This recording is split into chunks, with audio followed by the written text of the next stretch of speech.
Le point commun entre l'être humain et l'abeille pourrait bien être l'épigénétique, ou en sous-titre, comment tisser le fil de soie et orchestrer sa propre vie. Au départ, les œufs fécondés pontus par la reine des abeilles sont tous les mêmes.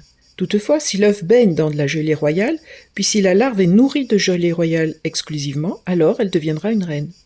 La gelée royale contient du folate qui va bloquer le programme abeille normale dans le gène concerné et donc entraîner chez l'abeille des changements morphologiques très importants et une durée de vie bien supérieure à celle de ses congénères. L'environnement, les soins, la nourriture modifient donc l'expression des gènes des abeilles.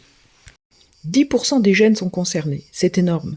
Cette influence plus ou moins grande de l'environnement sur l'expression des gènes est valable chez toutes les espèces, y compris chez l'être humain, où c'est 90 à 95% des gènes qui sont soumis à l'influence de l'environnement.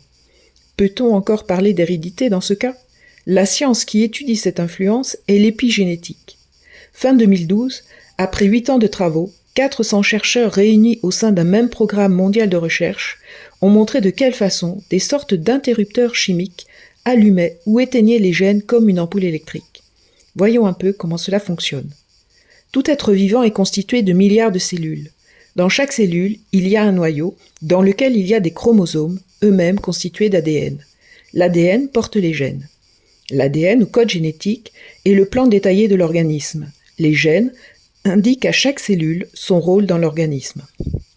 Ainsi, la cellule qui fait battre le cœur sera différente de celle qui constitue notre rétine et nous permet de voir, parce que même si elles ont le même code génétique, chaque cellule ne lit que les gènes utiles à son propre fonctionnement.